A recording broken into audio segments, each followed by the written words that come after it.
Capítulo 23. La bendición de la gracia. El poder para exaltarnos. Puede resultar apropiado preguntarse cómo la expiación es eficaz en las vidas de los seres mortales. Aunque procuramos ser dignos y arrepentirnos de nuestros pecados, al final somos, de una forma u otra, siervos improductivos. A la vista de nuestras debilidades y nuestros defectos recurrentes, ¿cómo podemos recibir las numerosas bendiciones de la expiación? ¿Cómo podemos recibir sus poderes purificadores, o la paz, el socorro o la libertad? ¿Cómo se producen la perfección y la exaltación de un ser imperfecto? Nefi nos da la respuesta. Sabemos que es por la gracia por la que nos salvamos, después de hacer cuanto podamos. Este pasaje bien podría leerse de la siguiente manera. Sabemos que es por la gracia por la que nos exaltamos, después de hacer cuanto podamos. Algunos no han entendido este pasaje correctamente y suponen que la expiación aporta el poder purificador, mientras que nuestras obras exclusivamente proporcionan el poder perfeccionador. Y así, codo con codo, se alcanza la exaltación. Pero esta interpretación no es correcta. Es cierto que la expiación proporciona el poder purificador. Asimismo, es también verdad que las obras son un ingrediente necesario del proceso de perfeccionamiento. Dicho esto, sin la expiación, sin la gracia, sin el poder de Cristo, todas las obras del mundo se quedarían cortas, muy cortas, a la hora de perfeccionar incluso a un único ser humano. Las obras deben ir acompañadas de la gracia, tanto para perfeccionar como para purificar a una persona hasta alcanzar la exaltación. Dicho de otra manera, la gracia no es solamente necesaria para limpiarnos, también la necesitamos para perfeccionarnos. El diccionario de la Biblia Sud en inglés define la gracia como medio divino de ayuda o fortaleza posibilitada por la expiación. Y a continuación, añade que la gracia es un medio de fortalecer y ayudar a hacer buenas obras que el hombre no podría mantener por sí solo. Y finalmente, el diccionario afirma que la gracia es un poder que faculta, necesario para elevar al hombre por encima de sus debilidades y defectos, a fin de poder obtener la vida eterna, y la exaltación después de haber dedicado sus propios esfuerzos.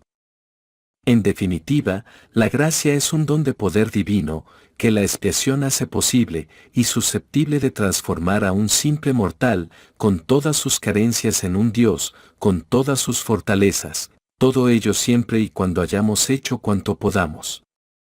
Eso es exactamente lo que enseñó Pedro. Todas las cosas que pertenecen a la vida y a la piedad nos han sido dadas por su divino poder, el de Cristo. El principio divino que hay que aprender es el siguiente. Que Dios emplea sus poderes celestiales para exaltarnos, pero solamente en la medida en que hayamos hecho todo lo que humanamente hayamos podido hacer, para lograr tal fin. El hermano de Jared aprendió este principio cuando le solicitó al Señor que iluminara las embarcaciones de los jareditas. El Señor pudo haberle dado la solución inmediatamente. Sin embargo, respondió: ¿qué quieres que yo haga para que tengáis luz en vuestros barcos? Ante aquel reto divino, el hermano de Jared concibió y puso en práctica un plan ingenioso.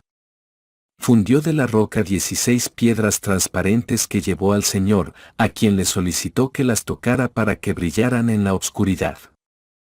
Cuando el hermano de Jared hubo puesto sus mejores esfuerzos, la puerta a los poderes celestiales se abrió de par en par.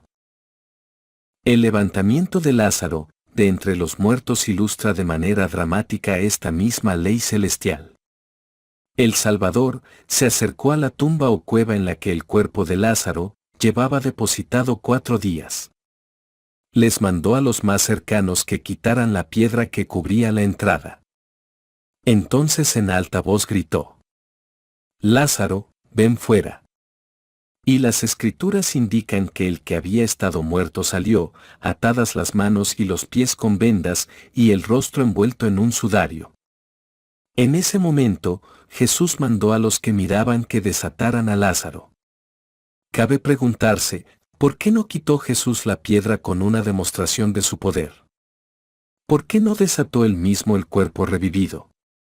Su respuesta fue una demostración de la ley divina de economía, es decir, que hemos de hacer cuanto podamos, y cuando hayamos llegado a nuestros límites, cuando hayamos gastado todas nuestras energías mentales, morales y espirituales, entonces intervienen los poderes del cielo. Como el hombre podía retirar la piedra y desatar el cuerpo, debía hacerlo, pero solamente el poder de Dios era capaz de levantar a los muertos. En consecuencia, solamente el último acontecimiento contó con la intervención divina directa. El mismo principio rige nuestra exaltación. En ciertas ocasiones, nuestros mejores esfuerzos, por extraordinarios que sean, sencillamente no bastan. No se trata únicamente de una cuestión de tiempo y esfuerzo, en otras palabras, si hemos dedicado la cantidad de tiempo suficiente y hemos estado dispuestos a poner de nuestro esfuerzo, a la larga acabaremos convirtiéndonos en dioses, hace falta más. También es una cuestión de capacidad, podemos por nosotros mismos, sin ayuda de medios artificiales, volar por los aires. Puede que tengamos la necesidad imperiosa de hacerlo. Podemos saltar desde lo alto de un acantilado y acometer la empresa de volar con una voluntad de hierro, puede que nuestros bíceps sean extraordinariamente grandes, podemos hacer girar los brazos a una velocidad impresionante, puede que incluso tengamos un doctorado en aerodinámica, pero acabaremos cayendo de todas formas. Si deseamos desplazarnos igual que Dios, algún poder externo debe transformar nuestros cuerpos físicos en cuerpos hechos de material celestial. ¿Podemos adquirir por cuenta propia la sabiduría de Dios? ¿Y si a lo largo de las eternidades nos leyéramos todos y cada uno de los libros existentes, domináramos toda ecuación matemática y conquistáramos todos los idiomas? ¿Estaríamos entonces a la par con Dios intelectualmente? La respuesta es un sonoro no. Todavía nos encontraríamos limitados por una mente finita, todavía tendríamos la restricción de un número limitado de pensamientos en un momento dado. El Señor hizo referencia a esta desigualdad. Porque mis pensamientos no son vuestros pensamientos, ni vuestros caminos mis caminos. Como son más altos los cielos que la tierra, así son mis caminos más altos que vuestros caminos, y mis pensamientos más que vuestros pensamientos. El rey Benjamín se hizo eco de esta realidad. Creed que el hombre no comprende todas las cosas que el Señor puede comprender. En algún momento, de alguna manera, en algún lugar, nos será añadido. Hemos de recibir una dotación divina a fin de poder mantener múltiples, incluso infinitos, pensamientos de forma simultánea. Solamente entonces podrá nuestra mente empezar a ser como la de Dios. No podemos ser como Dios sin esa dotación. Esencialmente, una manifestación de gracia. Y esa gracia es posible por la expiación de Jesucristo. Esa fue la promesa que Enoc comprendió y le expresó a Dios de la siguiente manera. Tú me has creado y me has dado derecho a tu trono, y no de mí mismo, sino mediante tu propia gracia. Nuestra aceptación de la expiación abre un tesoro de poderes espirituales que añaden y confieren al hombre rasgos divinos que no pueden generarse exclusivamente a partir de fuentes internas. Es en ese momento que se cumple el objetivo máximo de la expiación. Somos uno con Dios, la cualidad redentora, y uno como Dios, la cualidad exaltadora. Esa fue la promesa de Juan a los hijos de Dios. Cuando Él aparezca, seremos semejantes a Él, no solo estaremos con Él. Ciertos poderes de la expiación nos limpian y nos hacen dignos de estar en la presencia de Dios y ser uno con Él. Dichos poderes purificadores purgan nuestras almas y nos dejan inocentes, es decir, sin pecado, pero inocencia no es sinónimo de perfección. La inocencia es la entrada al sendero recto y angosto, la perfección es el destino. Un bebé recién nacido es puro e inocente, pero ciertamente carece de perfección, entendida esta como la posesión de todos los poderes de la divinidad. El Salvador era puro e inocente al nacer, pero incluso él creció gracia sobre gracia hasta alcanzar la plenitud de la deidad. Las Escrituras narran que el Salvador no recibió de la plenitud al principio, sino que continuó de gracia en gracia hasta que recibió la plenitud.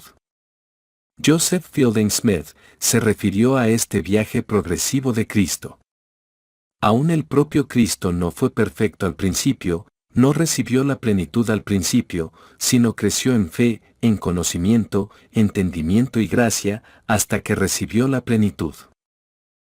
Es por la gracia que esos poderes facilitadores, dotadores, exaltadores de la expiación, aportados gradualmente, línea por línea, transforman al hombre en un Dios. El Salvador dio testimonio de ello.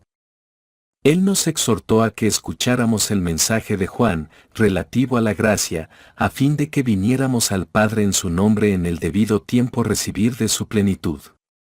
Entonces describió la manera en que alcanzamos la plenitud.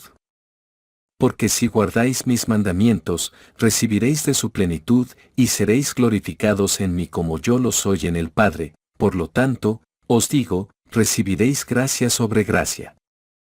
Línea por línea, gracia sobre gracia, gradualmente, seremos uno, como el Hijo y el Padre son uno.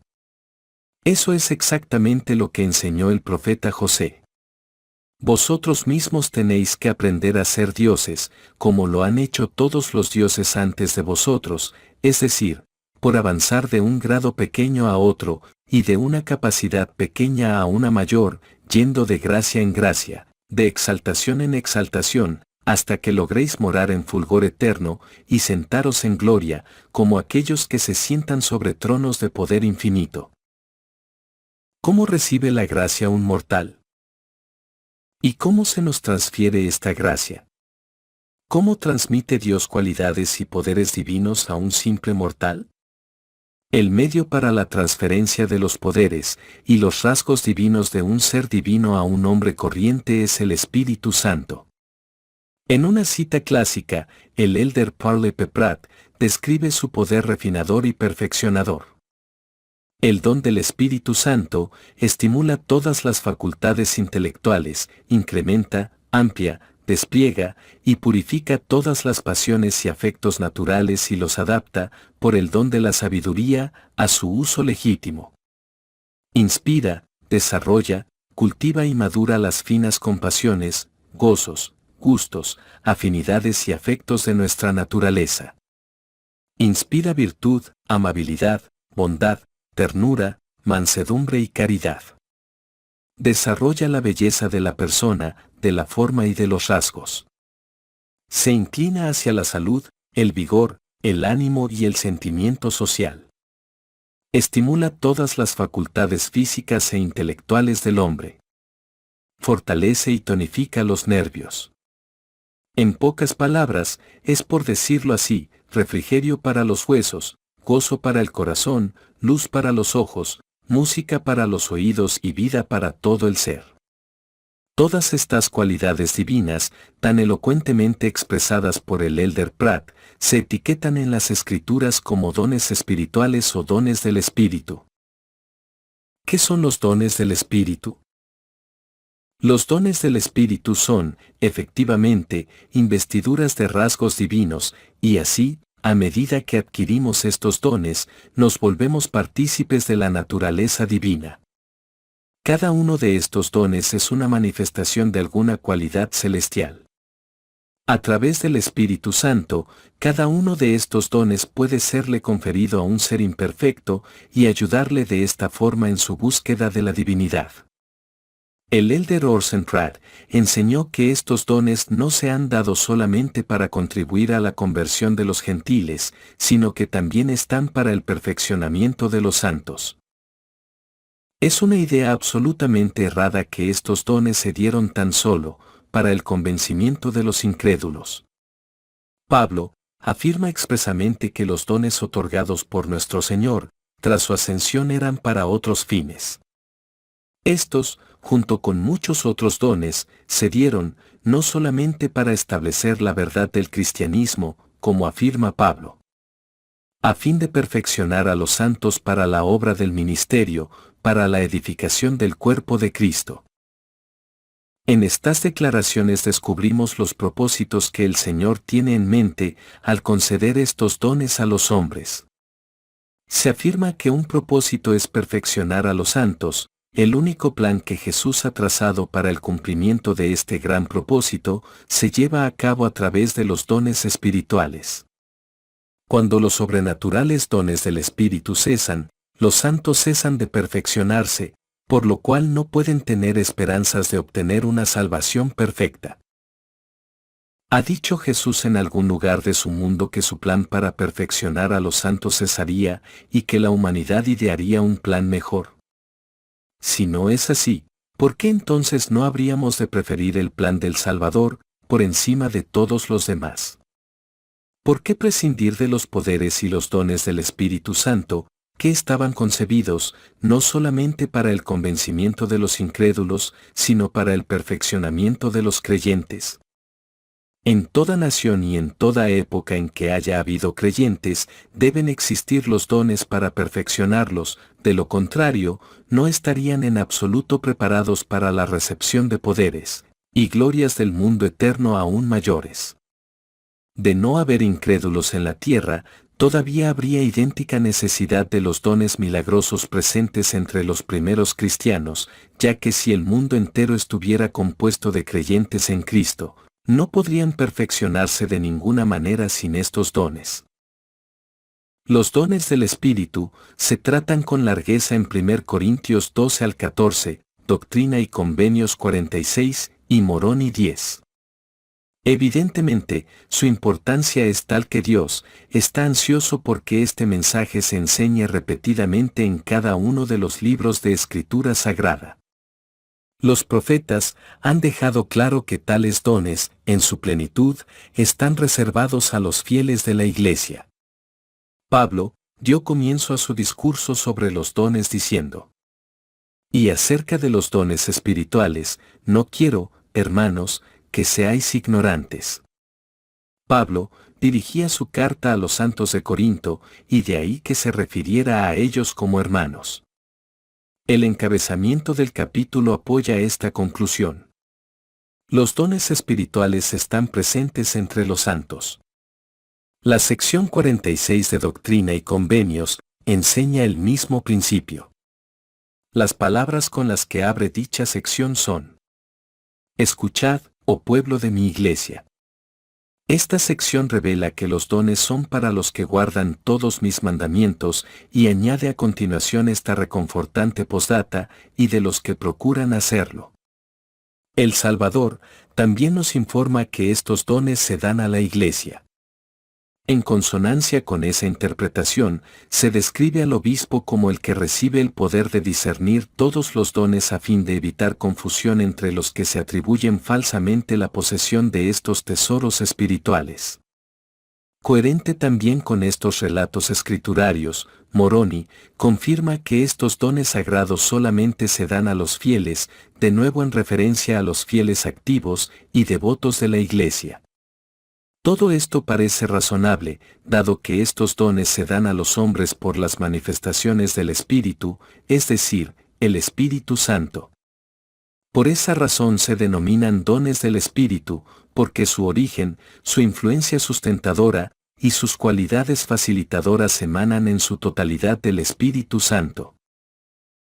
Puesto que el don del Espíritu Santo se otorga solamente a los fieles bautizados en la Iglesia, la conclusión lógica es que los frutos y los dones de ese Espíritu se dan en su plenitud solamente a los fieles bautizados.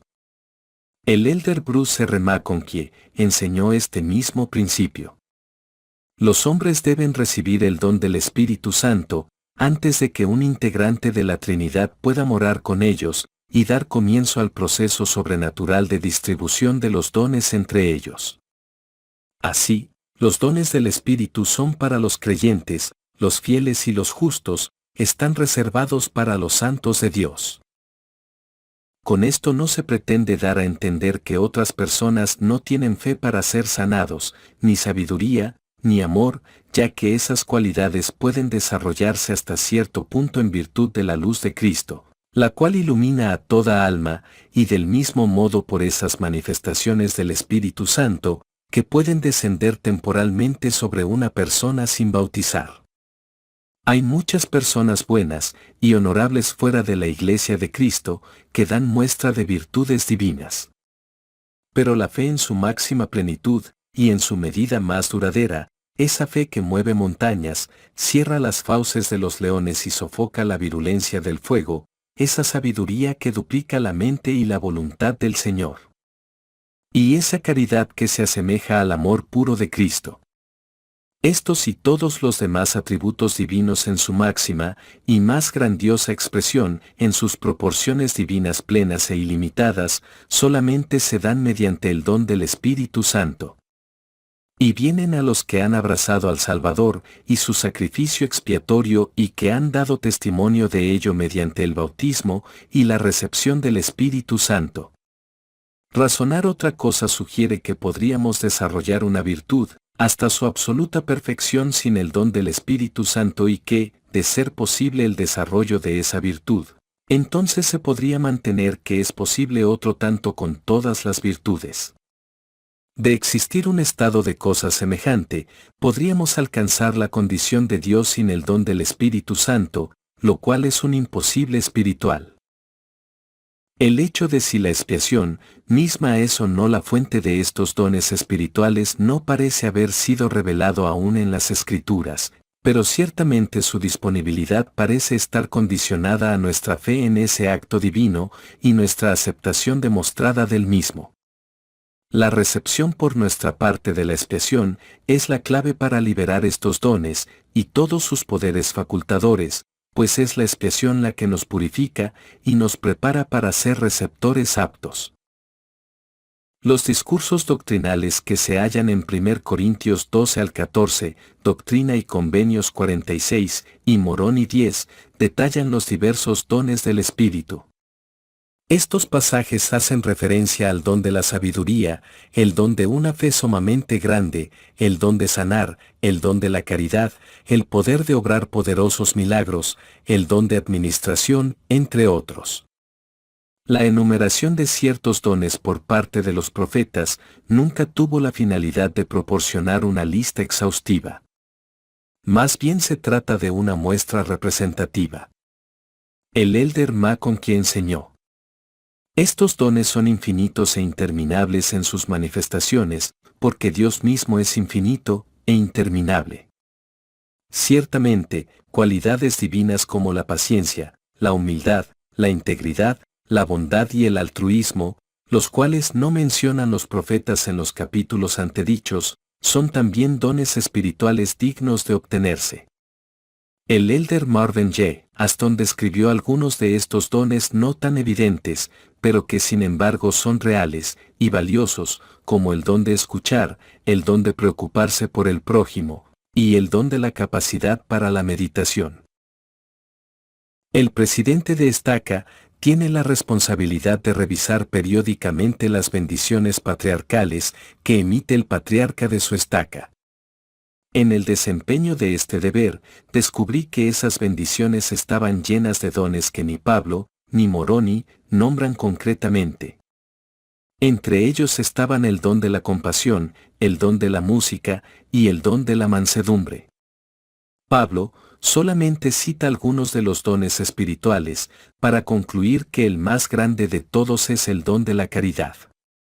Y ahora permanecen la fe, la esperanza y la caridad, estas tres. Pero la mayor de ellas es la caridad. Mormón define la caridad como el amor puro de Cristo. Semejante cualidad es la quinta esencia de la divinidad.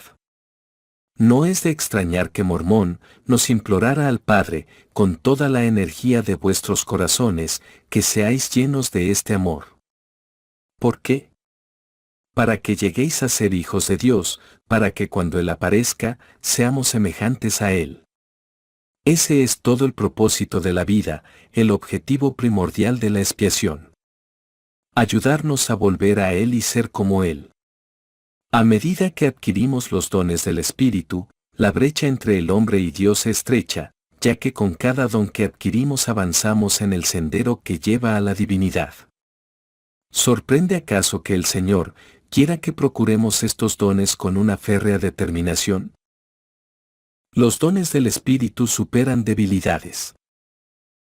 Benjamin Franklin creó un plan sistemático para lograr la perfección. Aunque procuró seguirlo diligentemente, Franklin recordó sus frecuentes recaídas en viejos hábitos, su falta de progreso, y finalmente, estar a punto de adoptar la firme determinación de abandonar mi intento, y contentarme con una naturaleza defectuosa. Tales pensamientos le recordaron al hombre que le llevó un hacha al herrero, y expresó el deseo de que toda su superficie estuviera tan bruñida como el filo. El herrero aceptó pulirla hasta sacarle el brillo deseado por el hombre si éste accedía a hacer girar la piedra, y así la hizo dar vueltas, mientras el herrero presionaba la superficie ancha del hacha con suma presión y gran fuerza contra la piedra, lo cual hizo que la tarea de hacer girar dicha piedra fuera sumamente gravosa. El hombre acudía de vez en cuando para ver cómo iba el trabajo, y pasado un tiempo tomó su hacha como estaba, sin seguir puliéndola. No, exclamó el herrero, siga dándole vueltas, enseguida la tendremos brillante, ahora mismo, sigue estando manchada. Sí, replicó el hombre, es que creo que me gustan más las hachas con manchas. Quizá haya algunos que se hayan conformado con una vida llena de manchas, que hayan encontrado que es más fácil aceptar el statu quo espiritual, en lugar de ejercer el esfuerzo exigido para hacer brillar la totalidad de sus vidas. Sin duda hay algunos que creen poseer debilidades y flaquezas irremediables, defectos espiritual incurables, temperamentos indomables, rencores irreprimibles o una falta de fe inconquistable.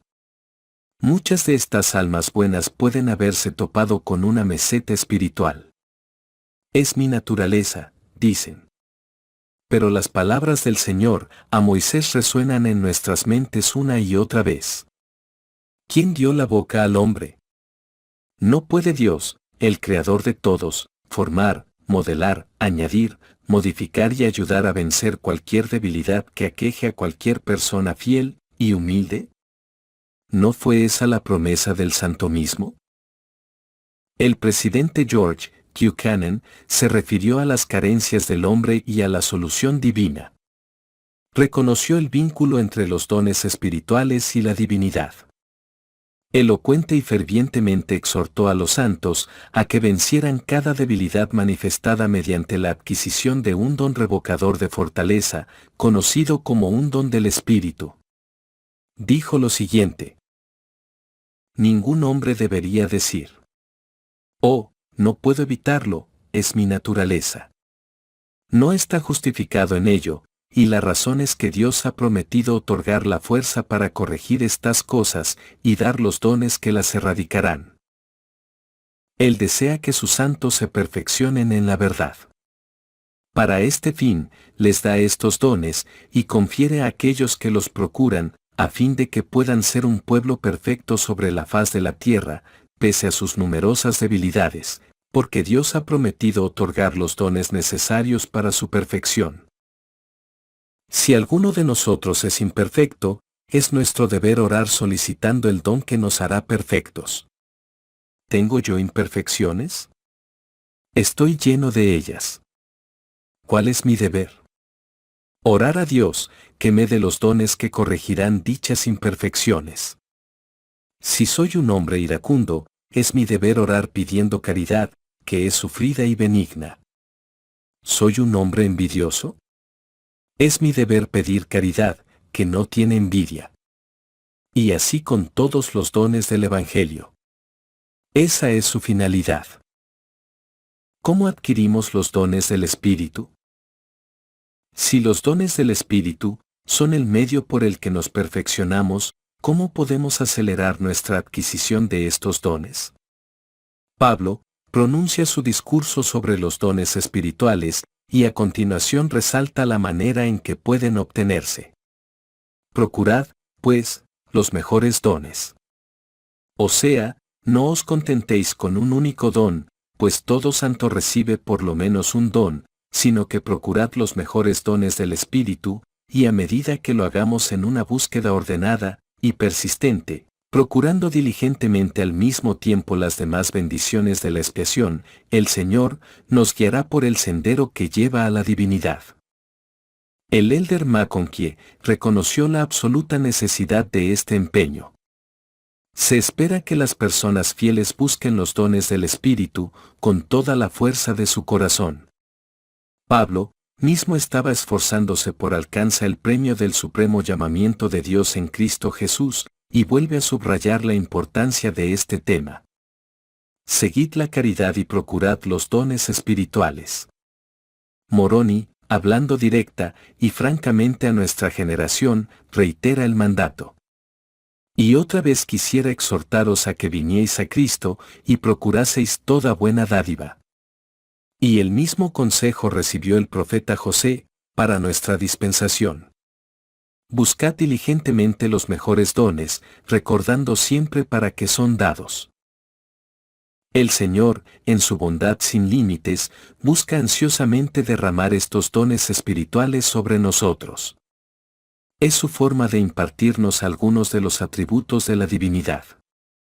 En algunos aspectos, estos dones son como una mina de oro espiritual a nuestro alcance, la cual permanece sin explotar si no llevamos a cabo el proceso de extracción.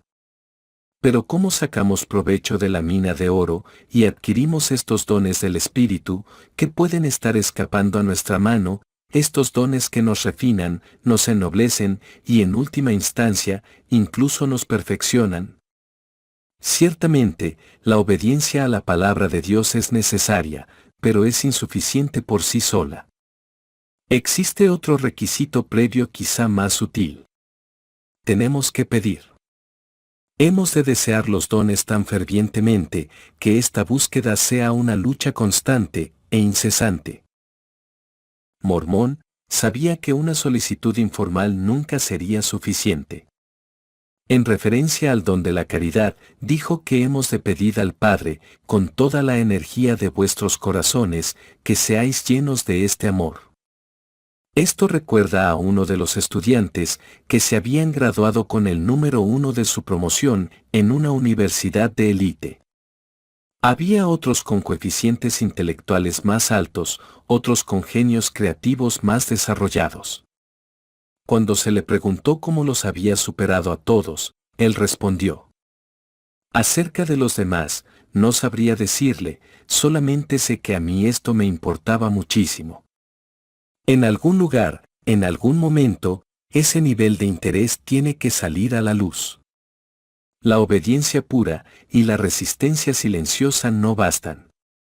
Debe haber un deseo ardiente, un tender la mano, una búsqueda, en breve. Un ejercicio exhaustivo de nuestras energías espirituales, intelectuales y emocionales combinadas, todo centrado en la obtención de estos dones divinos. El Salvador prometió una y otra vez: pedid, y se os dará. Después de enseñar a los nefitas acerca de la fe, el arrepentimiento, el bautismo y el poder santificador del Espíritu Santo, Jesús les dio este mandamiento divino. ¿Qué clase de hombres habéis de ser? En verdad os digo, aun como yo soy. Esta era su invitación para que los nefitas llegaran a ser perfectos. A continuación, señaló los medios para alcanzar semejantes alturas. Cualesquiera cosas que pidáis al Padre en mi nombre, os serán concedidas. ¿Y qué es lo que hay que pedir? Ayuda con todas nuestras necesidades, incluido aquello que refina y perfecciona, principalmente los dones del Espíritu. Hugh Nibley hizo esta afirmación destacable. Los dones espirituales no son evidentes hoy en día, excepto uno de ellos, que vemos a la gente solicitar. El don de sanar. Lo solicitan con buenas intenciones y corazones sinceros, y de verdad tenemos ese don, porque estamos desesperados y nadie más puede ayudarnos. En lo que respecta a estos otros dones, ¿con cuánta frecuencia los pedimos? ¿Con cuánta diligencia los buscamos? Podríamos tenerlos, si los pidiéramos, pero no lo hacemos. Pues bien, ¿quién los niega? Cualquiera que no los pida. Las consecuencias de las peticiones justas y persistentes son asombrosas. ¿Quién podría haber tenido más fe que los 12 originales? Sin embargo, acudieron al Salvador y le imploraron, aumentanos la fe. ¡Qué petición más admirable! Era una solicitud sencilla y sincera para la concesión del don del que habló Moroni. Una fe sumamente grande. ¿Y qué fe produjo el acto de pedirla? Cuando David, el poderoso rey de Israel, murió, su hijo y heredero Salomón ascendió al trono. Salomón, quien probablemente contaba 20 y pocos años de edad, se sintió abrumado por la responsabilidad que había recaído sobre sus hombros. Se sentía incapaz. En esa situación, alzó su voz al Señor diciendo: No sé cómo gobernarlos, y no sé cómo entrar ni salir, y yo, tu siervo, soy muy joven, y tu siervo está en medio del pueblo al que tú escogiste, un pueblo grande que no se puede contar ni numerar por su multitud. ¿Quién podrá gobernar a este pueblo tuyo tan grande? La carga abrumadora de la corona pesaba como una losa sobre él. Sin duda en su nación escogida había muchos con más edad y más sabiduría que él. ¿Cómo podía gobernar a un pueblo tan grande como ese? De modo que imploró al Señor, que le concediera un corazón con entendimiento.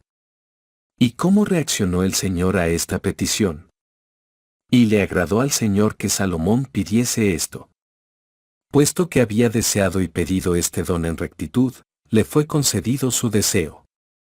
El Señor le dio un corazón con entendimiento.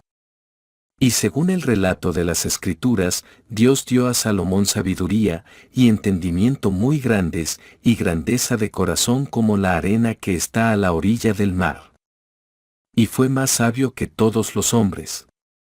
Con el don de la sabiduría, la mente de Salomón empezó, aunque no totalmente, a ser partícipe de la mente de Dios, y así los efectos de la expiación, el proceso de unificación del hombre y Dios, fueron operativos.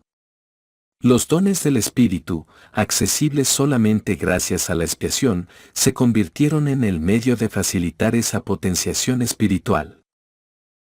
La relación entre la gracia, los dones y la divinidad. El capítulo 10 de Moroni contiene su mensaje final, es su última conferencia magistral dirigida a las generaciones de esta dispensación. Moroni vio nuestra época con la visión perfecta del futuro que da la experiencia propia. He aquí, os hablo como si os hallaseis presentes, y sin embargo, no lo estáis.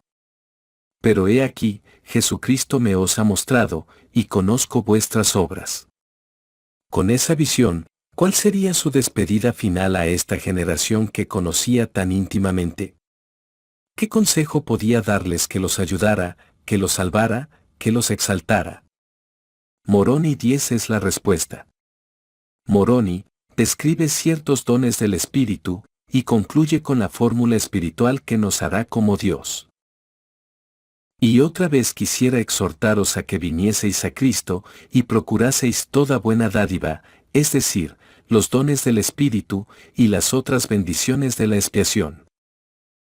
Sí, venid a Cristo, y perfeccionaos en Él, y absteneos de toda impiedad, y si os abstenéis de toda impiedad, y amáis a Dios con todo vuestro poder, mente y fuerza, entonces su gracia os es suficiente, para que por su gracia seáis perfectos en Cristo. Y además, si por la gracia de Dios sois perfectos en Cristo, y no negáis su poder, entonces sois santificados en Cristo por la gracia de Dios, mediante el derramamiento de la sangre de Cristo, que está en el convenio del Padre, para la remisión de vuestros pecados, a fin de que lleguéis a ser santos, sin mancha. El capítulo 10 de Moroni es la última disertación doctrinal del Libro de Mormón. Define la relación entre la gracia, los dones y la divinidad. La gracia que fluye del sacrificio expiatorio del Salvador abre la puerta al camino divino, los dones son el vehículo, la divinidad, el destino. Por la gracia de Dios vienen los dones, y con su adquisición emerge la deidad.